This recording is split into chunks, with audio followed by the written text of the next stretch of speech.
Hola, mi nombre es José Carlos Mariátegui de Alta Tecnología Andina y quiero agradecer al Festival de Cine de Lima, en especial a Carlos Chávez, Josué Méndez, Marco Mumental Mayolo y Camila Ampuero por invitarnos a presentar El incondicionado desocultamiento, cuatro cortometrajes sobre el hecho de desaparecer de Rafael Hastings, que ha conllevado un importante trabajo de rescate audiovisual luego de 50 años. Me parece importante mencionar algunos aspectos en relación a Rafael Hastings y por qué resulta fundamental esta obra. Porque para muchos Rafael Hastings es una figura relevante debido a su obra plástica y conceptual, pero el vínculo de Rafael con la creación audiovisual se inicia mucho antes, cuando emigra a Europa con tan solo 17 años para estudiar en Bélgica a fines del año 62. En esa época sus intereses incluían el cine, la literatura y la coreografía, e influía su cercanía y amistad con tres reconocidas y provocadoras figuras de ese entonces: Maurice Bellart, renovador de la coreografía contemporánea; François Bellergan, escritor y director de cine; y Jean-Luc Godard, director, guionista y crítico de cine. ¿Por qué provocadores? Solo si tomamos el caso de François Bellergan podemos ver a qué nos referimos. Bellergan, quien fuera luego premio Goncourt y académico de la lengua en Francia, y trabajó también para la televisión belga, estudió Film Studies en el IDEC en París y su primer film en el año 1961 de 18 minutos fue justamente sobre Maurice Bellart, pero generó que Bellergan fuera expulsado de la escuela, pues en ese entonces era inaceptable que los alumnos, que los estudiantes produjeran películas que se podrían llamar profesionales. Por lo tanto, el prematuro vínculo con estos provocadores, artistas intelectuales europeos, le permitió al joven Rafael cultivar un ánima humanista, pero a su vez irreverente, y establecer así su propia y original búsqueda de un arte total. En aquellos años Rafael también empezó a realizar sus primeros experimentos, que consistían en pequeñas películas, primerísimos planos de rostros, fotogramas que ensamblaba con una moviola que le habían regalado y luego los proyectaba entre amigos. Gracias al lanzamiento del Portapac, también le permitió hacer algunos trabajos de video apoyado por la productora parisina Agence Française des Images. Pero estos materiales lamentablemente están desaparecidos. Al menos no contamos con los experimentos de esta primera etapa. A su regreso definitivo al Perú, a inicios de los años 70, se involucra activamente en varios proyectos de producción audiovisual. Fue así que en el año 73 establece contacto con Jorge Glusberg, el director del Centro de Arte y Comunicación de Buenos Aires, el CAIC, que ya en ese momento impulsaba la internacionalización del video latinoamericano, así como del arte y sistemas. Gracias a Ediciones del Tercer Mundo, así se llamaba la productora de Glusberg, se le ofrece un apoyo a Rafael para producir What Do You Really Know About Fashion, un detrás de cámaras de situaciones que pasaban inadvertidas durante una sesión de modelaje. Este trabajo también se encontraba perdido y hace poco también fue recuperado por el Institute for Studies on Latin American Art, Isla de Nueva York. Recientemente también hemos encontrado una segunda copia, dicho sea de paso, en el archivo personal de Rafael Hastings. El vínculo que tenemos con Rafael Hastings se remonta al año 98, cuando gracias a Alfonso Castrillón presentamos en el segundo Festival Internacional de Videoarte los trabajos de Rafael realizados en la época del 70. Se trataban de obras como Peruvian Born, Peruvian, Das Lied von der Erde, Ceremony y Echoes. En esas épocas, estos trabajos se encontraban en un Matic en 3/4 de pulgada, pero fueron digitalizados por alta tecnología andina, lo que aseguró justamente una preservación y difusión futura. Quizás es importante mencionar algunos de estos trabajos de manera muy general. Peruvian Born registra el transcurrir de los primeros años de la vida de su hija, de la hija del autor, Ainari Indacochea von Mollendorf. Aparecen escenas de la esposa de Rafael, la coreógrafa Yvonne von Mollendorf, estando aún embarazada. Imágenes luego de su hija cuando tenía 4 años, todas son como un poco imágenes que muestran el ciclo de inicio de la vida, ¿no? fueron filmadas en la playa de Pachacamac. En el 73 también en la Universidad Católica, cuando se funda el Centro de Teleeducación, el CETUC, Rafael empieza a hacer uso del estudio de fondo croma que existía y que permitía experimentar con ciertos efectos especiales novedosos en aquel entonces.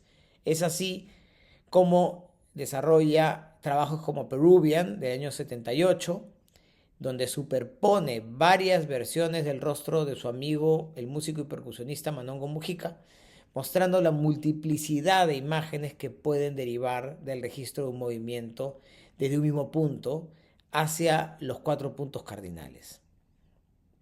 De alguna manera el rostro de Manongo se convierte en una suerte de 5.º cardinal. En esa misma línea, trabajos como Das Lied von der Erde o El canto de la tierra, también del 78, es una coreografía realizada por el actor Ricardo Santa Cruz de la compañía de teatro Cuatro Tablas, donde, utilizando también el efecto croma, se superponen partes de las extremidades del cuerpo del actor con el brazo y el puño. En esta obra, como en el caso de Peruvian, hay una fascinación del autor por el movimiento sutil, por las expresiones físicas mínimas que son registradas a partir de detalles corporales del actor superpuestos por efectos del croma, ¿no? Estas sutilezas que de alguna manera creo que se van a ver a lo largo de su obra también plástica.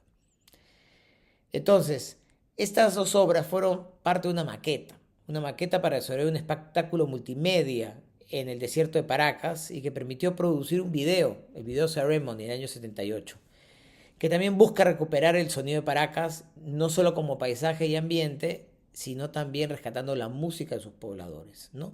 Y así te encuentra también un trabajo adicional, Echoes, también del 78, que busca transformar la idea de un eco sonoro en uno visual, ¿no? Estos son experimentos que desarrolló muy de la mano con Manongo Mujica, ¿no? Y habiendo otros trabajos más, obras que están desaparecidas, pero que hemos identificado. Una titulada Hola Soledad, del año 73, We Are Not a Family, del año 74, que, aunque también se encuentra perdida, hemos identificado algunas cintas con los rushes que nos permitiría, de alguna manera, volver a editar este material, ¿no? En todo caso, es importante mencionar que fuera de estos trabajos que ya hemos indicado, Rafael trabajó en una serie de películas en 35 milímetros a color entre años 74 y 76. La primera, En el árbol del mundo, que llevaba como subtítulo Esta filmación puede ser considerada una obra de ficción en la medida en que la ficción hace parte de la realidad, era una suerte de película de divulgación científica que narraba el proceso de fecundación a partir de una detallada filmación de una tela de la cultura Paracas. Pero esta obra también hasta ahora no se ha podido identificar. Sin duda, el trabajo más importante consistió en 4 cortometrajes que formaban un ensamble, un mediometraje, que es lo que hoy día presentamos. Las películas se basaron en un estudio de Fernando Llosa, quien también colaboró en El Árbol del Mundo. Llosa era un estudioso de la iconografía y las imágenes antiguas americanas, en particular de la simbología del sitio arqueológico de Sechín.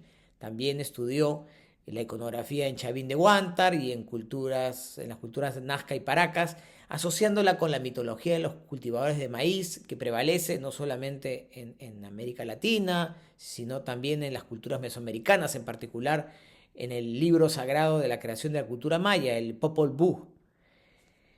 Llosa Porras vinculó esta cosmovisión de las culturas americanas y mesoamericanas con la tradición primordial, es decir, con las doctrinas orientales que son producto de la revelación o inspiración. Especialmente me refiero a las prácticas taoístas y vedánicas. Y es así que Fernando Llosa identificó que la esencia de ciertos mitos orientales estaba también muy de la mano, muy en el corazón de la mitología de las culturas americanas y mesoamericanas, donde existen los mismos elementos básicos: caos o barbarie, la búsqueda del restablecimiento de un equilibrio perdido por una pareja mítica, solar-lunar, el retorno a un estado primordial a través de un proceso de transformación, ¿no? Para los estudios formales de la arqueología peruana, las ideas místico-religiosas de Llosa realmente no tenían cabida y fue visto como un outsider. Pero fue justamente esos elementos los que fascinaron a Rafael, así como a Manongo Mujica. Y entre ellos tres, que eran grandes amigos, empezaron este ambicioso proyecto. Un proyecto que implicó varias semanas de viajes al sur y al norte del país, donde integró un equipo de rodaje Jorge Viñati en la fotografía y la cámara, como ya mencionamos Manongo Mujica, el propio Fernando Llosa, Carlos Enrique Dávila como coordinador general, unos muchachos jóvenes que hacían de actores, Cristina Ostoja y Miguel Coquis, además de muchas otras personas que participaron a lo largo de todo el proyecto, Luis Aguilar en la viola, Carlos Cueva en la locución, voces de Corina Barta y de Susana Vaca, el sonido de Uwe Ackerman, el montaje de Jorge Puch, efectos especiales de Kurt Rosenthal y algunas improvisaciones de Omar Aramayo y del propio Manongo Mujica. El incondicionado desocultamiento está compuesto por 4 cortometrajes que combinan elementos de las culturas precolombinas de la costa del Perú con registros de la bahía de Paracas, pero a partir de una lectura especulativa de los monolitos y muros líticos que más bien están en Sechín y que fueron estudiados por Llosa, y de alguna manera también se combina el uso de objetos precolombinos como cabezas falsas, textiles y huacos que buscan de alguna manera resignificar la muerte. Estas películas fueron presentadas en 1976 en el Cine Roma a un público discreto, compuesto en su mayoría por amigos, y luego también se presentaron en Nueva York. En el Perú, lamentablemente, la COPROCI, que era la Comisión de Promoción Cinematográfica del Cine de la Ley 19327, negó la exhibición debido a la inclusión de imágenes de desnudos, estos 2 muchachos que aparecen desnudos. Y el productor en ese entonces, Juan Barandarán, hizo versiones, digamos, mutiladas, sin estas imágenes desnudos, con el objetivo de lograr su circulación. Por algunas críticas de la época se puede entender que tuvieron algún grado de circulación. Sin embargo, la realidad es que por 50 años estos materiales estuvieron condenados al olvido, a la pérdida. La copia que conservaba Hastings se perdió luego de entregársela a una persona para que la convirtiera a video. En el caso de las copias que fueron mutiladas por su productor, se nos informó que estos materiales estaban en completa descomposición y se desecharon. Así de lamentable.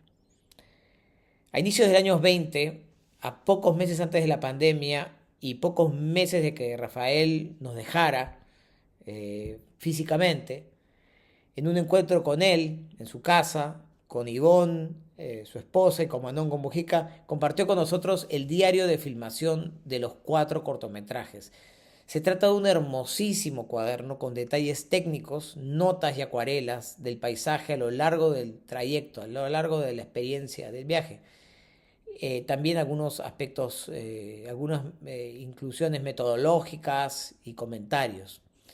Fue así que tratamos de identificar el rastro de las películas y videos desaparecidos en diferentes museos e instituciones en América Latina, Estados Unidos y Europa, donde Jorge Glusberg del CAIC había organizado festivales de video y donde teníamos la expectativa de que, como había participado Rafael, podrían estar ahí. Identificamos muchas cartas, documentos vinculados a Rafael, pero no llegamos a dar con ninguna de las películas. Había un último camino. Rafael mencionó que las reveló en Fotofilm de Madrid, una casa realizadora donde llevó el negativo e hizo también todo el trabajo de color y luz. La empresa Fotofilm Madrid cerró y sus activos pasaron a otra empresa, la empresa Deluxe, quienes luego de varias comunicaciones nos informaron que muchos de sus materiales fotoquímicos fueron trasladados al Centro de Conservación y Restauración de la Filmoteca Española. Finalmente, el 25 de enero del 2021, no hace mucho, el Servicio de Colecciones Fílmicas del Centro de Conservación y Restauración de la Filmoteca Española nos confirmó que habían varios rollos con el nombre de Rafael Hastings. Y a partir de allí, y luego de algunas gestiones nos autorizaron a digitalizar los materiales, que es una labor que trabajamos en conjunto con mi colega Natalia Rey de Castro. Logramos, y para esto fue decisivo, el apoyo de la Dirección del Audiovisual, la Fonografía y los Nuevos Medios, la DAFO, del Ministerio de Cultura, gracias a los estímulos económicos en cultura en la categoría de preservación del patrimonio audiovisual y fonográfico, que son fundamentales para poder preservar este tipo de trabajo. El trabajo de postproducción se hizo en España, condición solicitada por la Filmoteca Española, quienes son los custodios perpetuos de los materiales fílmicos, ¿no? Lo hicimos en una casa especializada en preservación fílmica y postproducción que se llama Subtili, y no fue un trabajo fácil, pues si bien se encontraron estos materiales en relativamente buen estado, sus condiciones no eran del todo las mejores. Habían algunos que estaban raspados o maltratados, ¿no? Afortunadamente, fuera de estos, de estos 4 cortometrajes, estaban también los materiales originales con los que trabajó Rafael, es decir, los materiales brutos. Y gracias a eso, que sí se encontraban en perfectas condiciones, se pudo hacer un trabajo de conservación integral del material, ¿no? Utilizando en muchos casos estos materiales base.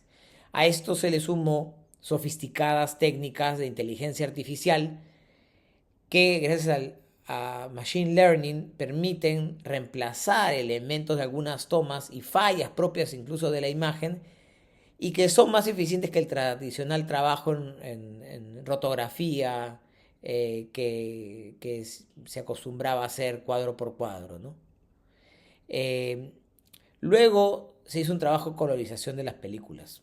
Hoy existen métodos de calibración de color que no existían hace 50 años. Por lo tanto, el trabajo fue bastante minucioso y requirió varias sesiones donde utilizamos el diario de filmación de Rafael, que contenía acuarelas y algunas imágenes pintadas que hacían referencia a tomas y registros fílmicos. Acercamos y comparamos estos ricos e intensos colores del mar, del desierto, de las montañas, colores de nuestro país, y esto nos permitió establecer un trabajo de color cercano al espíritu hastingiano, siendo muy cuidadosos en no dramatizar ni forzar el color original. El trabajo a nivel visual se complementó con un trabajo sonoro liderado por Manongo Mujica, que luego de nuevamente 5 décadas revisó el material e hizo una serie de mejoras, agregó puentes para conectar cada cortometraje, así como una limpieza del audio que ahora expande con una expresión y una potencia sonora que reverbera y suma los instrumentos que se mezclan con las voces, de una forma que realmente amplifica el trabajo, haciéndolo de conjunto algo muy potente y expresivo, expansivo, yo diría. Luego de tener todo este trabajo listo, nos dimos cuenta que era necesario estructurar o darle un orden secuencial de narrativa a estos 4 cortometrajes para ensamblar una suerte de mediometraje que era, según conversamos con Manongo e Ivonne, el deseo de Rafael. Rafael no pretendía hacer 4 cortometrajes, se separaron con el fin de obtener la distribución comercial y que se financien. Pero lamentablemente, como no teníamos ningún documento sobre el orden, estuvimos estudiando y discutiendo con Manongo, con Ivonne, sobre un posible orden. ¿Qué es el orden en el que se los presentamos? Empezamos con La Isla de los Inmortales, una leyenda del tiempo de Hoshi, que es una de las piezas más hermosas y de las 4 posiblemente la más narrativa. Esta obra narra parte de una leyenda oriental que retrata la dificultad e impotencia por llegar a 3 montañas sagradas, escenificadas por áridos desiertos y extensos paisajes de la Bahía de Paracas. Es un espacio además que se asemeja a una suerte de geología planetaria temprana en algunos momentos, ¿no? Entonces esta costa rocosa del sur del Perú se presenta casi como un espejismo a través de sus momentos más emblemáticos, de sus monumentos más emblemáticos, como el gigantesco geoglifo de forma de tridente, el candelabro, ¿no?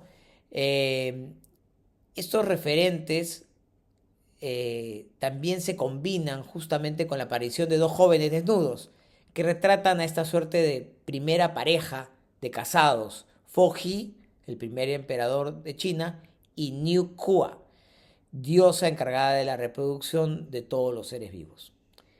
Luego, como segundo ensamble, está la obra Incondicionado de su ocultamiento o una aproximación al hecho de desaparecer, que hemos retitulado porque como ahora toda la obra se llama el Incondicionado de su ocultamiento, a esta le hemos dejado como una aproximación al hecho de desaparecer. Nuevamente, estas son decisiones que se han tomado en conjunto con Yvonne von Mollendorf y Manon Mujica. Es posiblemente la pieza más abstracta. Es una pieza muy especial porque además es la única que carece de narración y eso profundiza en el concepto de la muerte a partir de la noción de las culturas precolombinas que veían a la muerte como un estado de tránsito que debía estar acompañado por ritos y ceremonias, ¿no? Entonces para ellos se escenifican mediante efectos especiales de esa época los movimientos de máscaras funerarias, cabezas falsas. Cabezas falsas no significa que son falsas, sino que el ensamble es falso, pero son cabezas también precolombinas. Con elaborados y coloridos tocados plumarios, que además yo creo que justamente se han enriquecido con el trabajo de manipulación de color y que son parte de una tradición tardía en la costa central peruana. Este recorrido se fusiona con tomas del paisaje rocoso de la Valle de Paracas y con la reaparición de esta pareja mítica que son responsables de la creación de la humanidad, ¿no?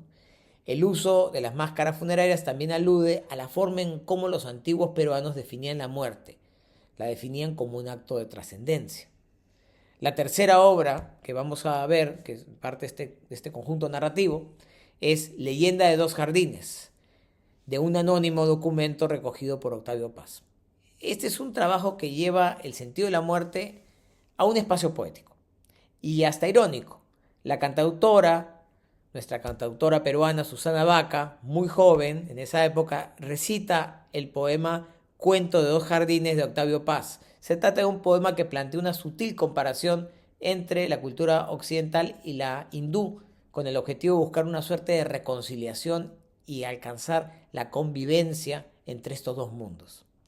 El jardín entonces se transforma en un espacio animístico donde las calaveras flotan, otras están en llamas y brinda un sentido de deslocalización de la condición humana por una más permanente y trascendental. Obviamente ese tipo de trabajos probablemente hoy día sería imposible de hacer con objetos precolombinos. Finalmente, los cuatro polos celestes de un testimonio en piedra filmado en Sechín, Casma, Perú, vincula la leyenda oriental que hemos mencionado con la iconografía, con el estudio que hacía Llosa, ¿no? Es decir, el estudio de los petroglifos y los monolitos de Sechín, ¿no? Aquí hay elementos en donde Nyukua, la diosa de la reproducción de los seres vivos, que de alguna manera emprendió el arreglo del universo, ¿no? De alguna manera está presente en la rica imaginería de los bajos relieves de las piedras de Sechín, donde no solo se alude a sacrificios humanos, sino también a la restauración del estado original como una búsqueda de la condición humana, ¿no? Y ese era un poco el estudio que Llosa realizó en relación a Sechín.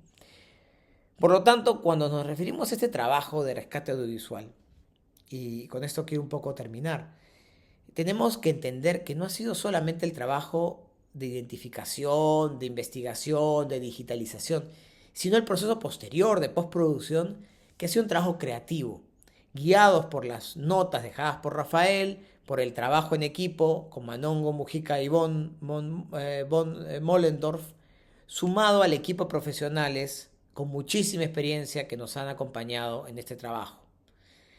Quiero finalizar mencionando que gracias a este trabajo tenemos hoy un derrotero claro de la filmografía de Rafael Hastings. Nada menos que 13 obras audiovisuales a lo largo de la década del 70, 10 de las cuales se encuentran hoy rescatadas y 3 pendientes de ubicar. 2 si consideramos que tenemos los rushes de una de ellas. Y no perdemos la esperanza de encontrar el resto. Todavía seguimos identificando dónde pueden estar las otras películas. Mientras tanto, El Incondicionado de su ocultamiento empezará a distribuirse de manera nacional e internacional en festivales de cines y en actividades vinculadas al rescate de material histórico. Consideramos que hoy esta obra se encuentra mucho más vigente, pues la lectura sobre lo precolombino hoy ya no niega su vínculo con otras culturas, como era hace 50 años. Y más bien esto permite una exploración más abierta del pensamiento andino, del pensamiento precolombino y su vínculo con otras culturas milenarias. Quiero además recalcar que si hoy podemos ver estos materiales, ha sido gracias al apoyo incondicional y permanente de Yvonne von Mollendorf, a quien le estamos infinitamente agradecidos. Finalmente, si quieren saber más sobre estas películas, hay bastante información detallada, un poco lo que acabo de mencionar acá, quizás con un poco más de detalle y mejor estructurado, en la página web de ATA, en ata.org.pe. Tenemos una página dedicada al proyecto, a lo que llamamos The Raphael Hastings Film Project. Muchas gracias y espero que disfruten la película.